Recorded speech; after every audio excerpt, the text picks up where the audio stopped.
Los Angeles, California, Inosanto Academy, Chinatown, March 17, 1967. Thursday afternoon, 3:30 p.m. The air inside the academy is thick with sweat and concentration. 20 people train on tatamis spread across the space. Some practice kicks, others work hand movements. Some only observe, but everyone stops when the door opens and 3 men enter. The first is Dan Inosanto, owner of the academy, respected instructor, and close friend of Bruce Lee. The second is Bruce Lee, 1.70 m tall, 61 kilograms, already known in Hollywood for his revolutionary demonstrations of Jeet Kune Do. The third is a man no one in the academy recognizes. Tall, about 1.85 m, 95 kilograms of compact muscle, dark hair, calm eyes, huge hands. He wears a simple white kimono, without emblems, without colored belts, only pure white. Dan Inosanto raises his voice. Attention everyone, I want to introduce a special visitor. This is Helio Gracie Jr., son of Helio Gracie, one of the founders of Brazilian Jiu-Jitsu. He visits us from Brazil for a demonstration of the gentle art. The academy murmurs. Brazilian Jiu-Jitsu. Most have never heard of it. Japanese Jiu-Jitsu, yes. Judo, yes. Karate, Kung Fu, Taekwondo. But Brazilian Jiu-Jitsu, something new, something unknown. Bruce Lee watches the Brazilian with interest. In the last 5 years, Bruce has challenged everything in the martial arts world. He has broken traditions, mixed styles, created his own philosophy. He believes most martial arts are trapped in meaningless rituals, in movements that do not work in real combat. He has proven it repeatedly, has knocked out karate masters, has outpaced kung fu champions. He has shown that his Jeet Kune Do, his formless art, is superior because it is practical, direct, efficient. And now this Brazilian appears, a practitioner of an art Bruce never studied. An art that, according to Dan, is based on fighting on the ground. Bruce steps forward. His English has a distinctive Cantonese accent, but is clear and confident. Mr. Gracie, it is an honor. I have heard of the Gracie family. You have a formidable reputation in Brazil. Helio Jr. makes a slight bow. The pleasure is mine, Mr. Lee. Your reputation has reached Brazil. They say you are the fastest man in the world. Bruce smiles. That kind of flattery no longer impresses him. Speed is useful, but speed without purpose is just movement. What matters is efficiency. Helio Jr. nods. In Brazilian Jiu-Jitsu we agree. It is not about strength. It is not about speed. It is about leverage, position, technique. A small man can defeat a big man if he knows where to apply pressure. Dan Inosanto intervenes. Bruce, Helio agreed to do a friendly demonstration. Perhaps you could help. The room falls silent. Everyone understands what that means. A friendly demonstration between Bruce Lee and a Brazilian Jiu-Jitsu master. This is not normal protocol. This is not a regular class. This is a test. Bruce looks at Helio Jr. What kind of demonstration? Helio answers calmly. Grappling. Clinch fighting. No punches, no kicks, only control technique. I show how Brazilian Jiu-Jitsu works against an opponent who does not know the system. Bruce hesitates for a moment. He is a striker. His art is about explosive blows, fast kicks, precise punches. Fighting on the ground is not his territory, but he has never backed down from a challenge. He nods. Let's do it. The tatamas are cleared. The students step back, forming a circle. 20 witnesses. Dan Inosanto stays at the edge, watching with professional interest. Bruce removes his shirt. His physique is impressive. Muscles defined like steel cables. No fat, pure functionality. Helio Jr. keeps the kimono, but removes the belt. They position themselves in the center of the tatami. Dan explains the rules. No strikes. No dangerous twists to the spine. If someone taps the tatami 3 times, the fight stops. Understood? Both nod, bow to each other, then begin. Bruce immediately tries to keep distance. He is used to fighting standing, where his lightning legs dominate. He steps sideways looking for angles, but Helio Jr. does not retreat. He advances low, hands extended.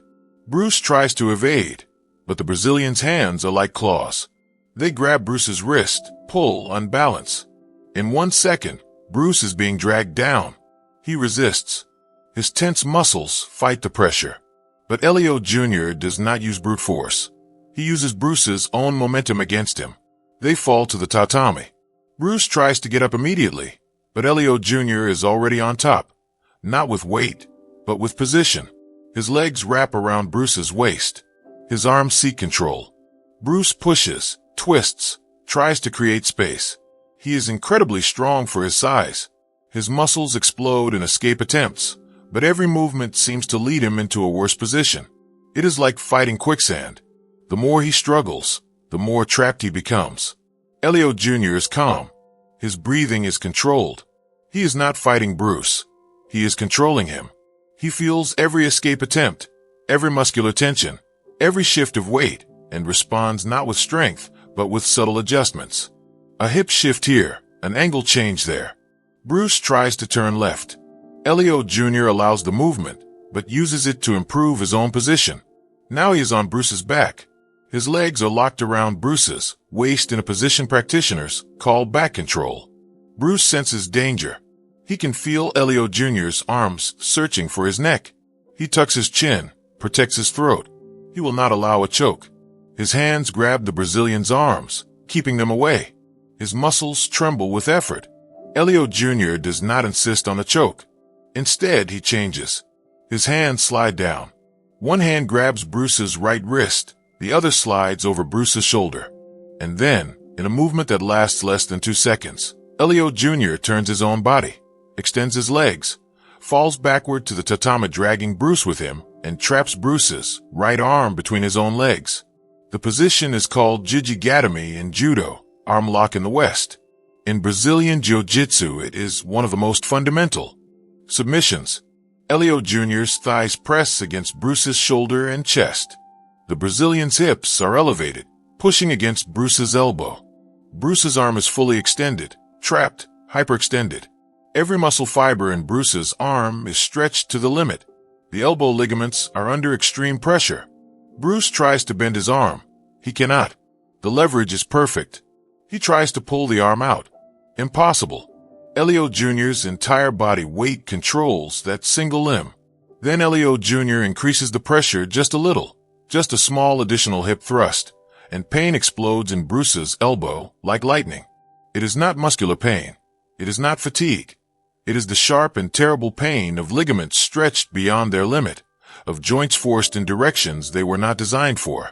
It is the pain that comes with the absolute certainty that if the pressure continues half a second more, something will break, something will tear, and the career ends here on this tatami this Thursday afternoon.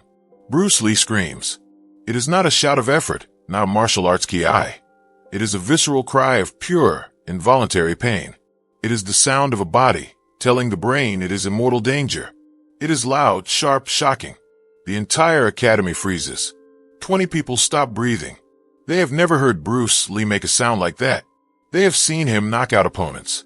They have seen him absorb blows without blinking. They have seen him train to collapse without complaining. But they have never heard this uncontrolled scream of pain. Bruce's left hand slaps the tatami once, twice, 3 times. The universal signal of submission. Elio Jr. releases immediately, opens his legs, frees the arm, rolls to the side. Bruce lies on the tatami, holding his right arm against his chest. His breathing is heavy. His face is red. Sweat runs down his forehead as he stares at the ceiling, processing what just happened. Elio Jr. stands and extends his hand. Bruce looks at it for a moment, then accepts it. The Brazilian helps him to his feet. Bruce is standing, but unsteady. He carefully rotates his right arm, testing it. The pain fades, but the sensation remains, the sensation of being completely helpless, the sensation that no matter how strong he was, no matter how fast, he had no answer for that. Dan Inosanto approaches. Are you okay? Bruce nods but does not speak. He is looking at Elio Jr. with an expression the students have never seen before. It is not anger. It is not shame. It is fascination. It is the look of a student who has just discovered an entire world of knowledge he did not know existed. Elio Jr. bows. Mr. Lee, you are incredibly strong and fast, but strength and speed have limits. Leverage has no limits.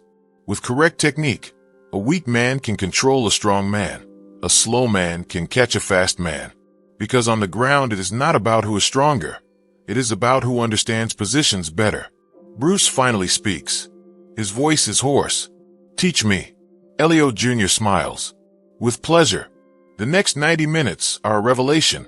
Elio Jr. demonstrates the basic principles of Brazilian Jiu-Jitsu. How to use body weight as leverage. How to escape inferior positions. How to control a larger opponent without using strength. How to find vulnerable joints and apply precise pressure. Bruce absorbs everything like a sponge. He asks questions, tests theories, tries, fails, and tries again. For the first time in years, he is a beginner and he enjoys it. When the session ends, Bruce and Elio Jr. sit in a corner of the tatami talking. Bruce is thoughtful. I have spent my whole life studying combat. I studied Wing Chun, Western boxing, fencing, Muay Thai. I thought I understood all possibilities, but this is completely different. It is like chess. Every move creates options. Every position has counters. Elio Jr. nods. Exactly. In Brazilian Jiu-Jitsu we call it a game because it is strategic. You think 3 moves ahead. You anticipate the opponent's reactions. You create traps. Bruce rubs his right elbow. It still hurts. And this works against anyone any size. Elio Jr. answers without hesitation. My father, Elio Gracie, weighs 63 kilograms. He has defeated men of 130 kilograms using these techniques. In Brazil, we do open challenges. Vale tudo, no rules. And Brazilian Jiu-Jitsu wins consistently because most fights end on the ground, and on the ground technique overcomes everything. Bruce is silent for a long moment, then looks directly into Elio Jr.'s eyes. I want to incorporate this into Jeet Kune Do. May I study with you? How long are you staying in Los Angeles? Elio Jr. smiles. 2 weeks. Bruce nods. Then we have 14 days for me to learn as much as possible. Elio Jr. laughs. Mr. Lee, Brazilian Jiu-Jitsu takes years to master. I can teach you the fundamentals, but this is only the beginning. Bruce smiles back. Then I will continue studying after you leave. I will find other instructors. I will incorporate it into my art because you showed me something I did not know existed. You showed me my blind spot. In the following 2 weeks, Bruce Lee trains Brazilian Jiu-Jitsu with Elio Gracie Jr. every day. He cancels commitments, adjusts filming schedules. He is obsessed, and Elio Jr. is a patient teacher. He shows Bruce the fundamental positions: guard, mount, side control, back control. He teaches the basic escapes, the essential transitions, demonstrates the most efficient submissions, arm locks, leg locks, chokes. Bruce absorbs everything, adapting the techniques to his own style, to his own philosophy. When Elio Jr. returns to Brazil, Bruce continues studying, seeks other jiu-jitsu practitioners, experiments, tests, refines. He never becomes a ground fighting specialist as he is in striking, but he incorporates the principles into his Jeet Kune Do. He teaches his students that complete combat includes all distances: long distance for kicks, medium distance for punches, short distance for elbows and knees, and ground for control and finishing. Years later, in interviews, Bruce Lee always mentions that afternoon. He tells the story of the Brazilian Jiu-Jitsu master who caught his arm. He does not hide the pain. He does not minimize the submission. He celebrates the lesson. Because that moment on the tatami, that scream of pain that froze the academy, was the moment Bruce Lee learned humility. It was the moment he realized that no matter how much you know, there is always more to learn. There is always someone with knowledge you do not possess. And the true master is not the one who never loses, but the one who learns from every defeat and becomes more complete.